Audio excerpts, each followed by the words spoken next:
और हम लोग 119 से 11 वर्सेस पढ़ेंगे। तो पहली वर्ष मैं पढ़ूंगा, उसकी दूसरी वर्ष आप लोग पढ़ेंगे, जो कि लास्ट के आखिरी वर्ष 11 वर्ष है, वो लोग हम लोग साथ में पढ़ेंगे। सबने निकाल लिया? 119 का बनी सही था, 119 1 से 11।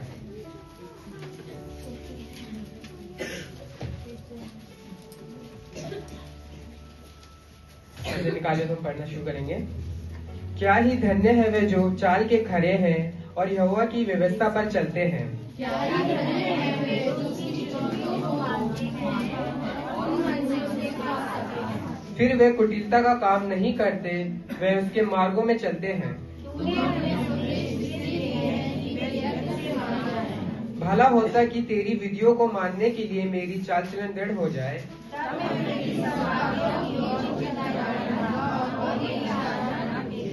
जब मैं तेरे धर्मीय नियमों को सीखूंगा तब तेरा धन्यवाद सीधे मन से करूंगा।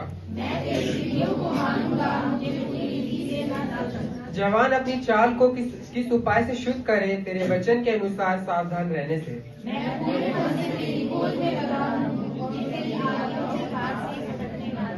मैंने तेरे वचन को अपने हृदय में रख छोड़ा है कि तेरे विरुद्ध पाप ना करूं। आमीन। Praise Lord. परमेश्वर का पवित्र कलाम, पवित्र वचन पढ़े जाने सुने जाने पे आशीष हो। मैं परमेश्वर का धन्यवाद करता हूँ कि परमेश्वर ने भजन संहिता 119 दिया और मुझे स्पेशली दिया जवानों के लिए। कितने जवान है आज हमारे बीच? अपने हाथों को दिखाएंगे कितने जवान है। परमेश्वर का धन्यवाद करता हूँ, परमेश्वर के राज्य में सब जवान है। तो मैं पहली वर्ष की ओर आपका ध्यान लगाना चाहूंगा। परमेश्वर ने कहा ये परमेश्वर की व्यवस्था है। अगर हम इसकी हेडलाइन को पढ़ेंगे, परमेश्वर की व्यवस्था। धन्य है परमेश्वर की दृष्टि में, धन्य है वे जो चाल के खरे हैं। जो लोग अपने जीवन को सीधे, सच्चे और ईमानदारी से चलाते हैं, परमेश्वर के वचन के अनुसार वह लोग आशीषित है, वह लोग धन्य है। इसको चाल के खरे होने का मतलब क्या है? जीवन की दिशा का सही होना, यानी वो एक विजन के साथ अपने जीवन में आगे बढ़ रहे हैं। बाहर और अंदर एक सा होना, यानी चर्च में वो जैसे हैं वैसे वो अपने बाहरी चाल चलन में, बाहरी दुनिया में भी सेम है। यानी अपने जीवन में उन्होंने एक ट्रांसपेरेंसी रख रखी है। जैसे मैं चर्च में हूँ, पोलाइट हूँ, नम्र हूँ, सबके साथ अच्छा व्यवहार से हूँ, वैसे ही मेरा जीवन मेरे घर वालों के साथ, मेरे ऑफिस वालों के साथ, इनफैक्ट मेरे जितने भी दोस्त हैं जो कि बाहर के लोग हैं, उनके साथ एक जैसा हो। जैसी मेरा जीवन बाहरी जीवन है, वैसी मेरा जीवन ऐसे यहाँ पर भी जीवन हो। ये एक ट्रांसपेरेंसी है, एक चाल का खड़े होने का एक लक्षण है। Praise God. दिखावटी जीवन नहीं जी सकते कि एक जीवन हम लोग यहाँ पर जी रहे हैं और दूसरा जीवन हम बाहर को जी रहे हैं। वो जीवन हम लोग मसीह के साथ नहीं जी सकते। अगर हम अपने आप को मसीह कह रहे हैं, यानी हम क्रिश्चियन है, मसीह है, तो मसीह लोगों में एक चीज है, वो है कि वो अपने फलों को दिखाते हैं। बाइबल कहती है कि हर एक पेड़ अपने फलों के द्वारा पहचाना जाएगा। एक पेड़ अपने फलों के द्वारा पहचाना जाता है। फल क्या है?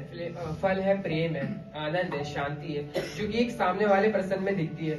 वही फल जो मेरे में, वही फल मैं आपसे शेयर करूंगा। आपके अंदर जो फल होंगे वही आप दूसरों को शेयर करेंगे, क्योंकि यीशु ने कहा कि जो मन में है, जो मन के बुरे भंडार से बुरी बातें निकलती है और मन के भले भंडार से अच्छी बातें निकलती है। Praise God.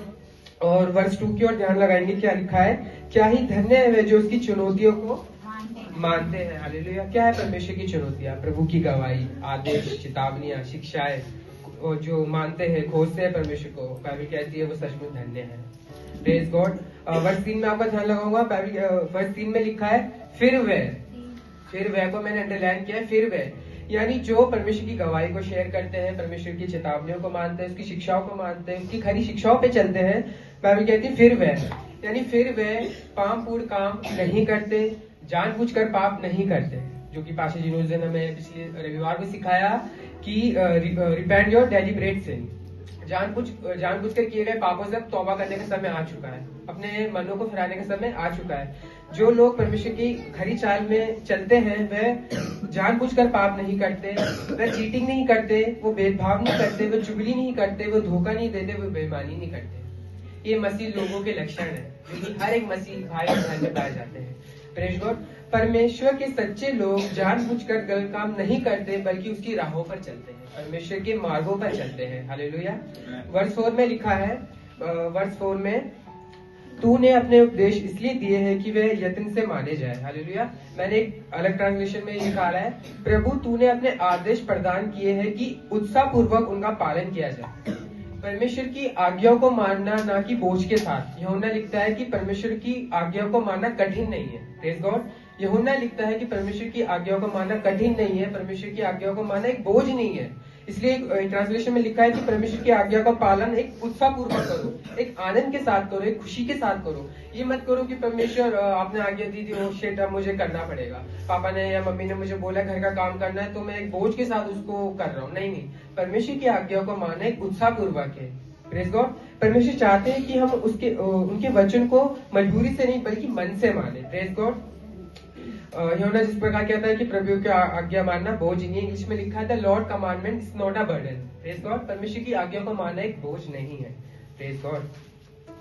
अपनी चाल को स्मरण रखें। दाऊद पद 5 में इस प्रकार कहता है, परमेश्वर का भजन गाकर प्रार्थना कर रहा है, उसका जीवन प्रभु के वचन के अनुसार हो। वर्ष 5 में वो कह रहा है कि दाऊद इस प्रकार अपने इस भजन को लिख रहा है कि मैं परमेश्वर का भजन गाकर प्रार्थना कर प्रभु के वचन के अनुसार चलने वाला बनूं। Praise God. जो आज की वर्ष है वो है वर्ष 9 को हम पढ़ेंगे एक बार। जवान अपनी चाल को किस उपाय से शुद्ध करे, तेरे वचन के अनुसार सावधान रहने से। Praise God. युवा अवस्था में शुद्ध जीवन जीने का एक सही मार्ग है, वह है परमेश्वर का वचन। Praise God. आज जवान किस प्रकार अपने चाल को शुद्ध कर सकता है, वह खरी चाल कैसे चल सकता है, केवल और केवल परमेश्वर के वचन के अनुसार।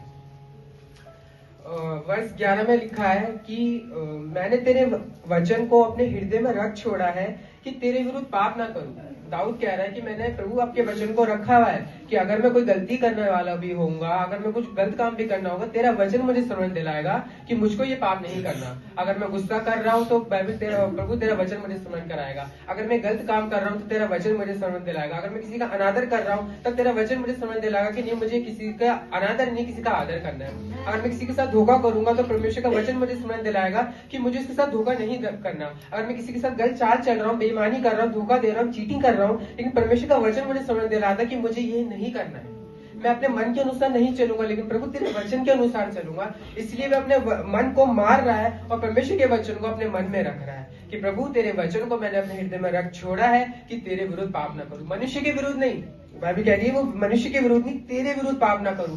परमेश्वर की दृष्टि में ऐसा कोई गलती, ऐसा कोई पाप ना करूं कि जिसके प्रकार की मुझे दंड भोगना पड़े।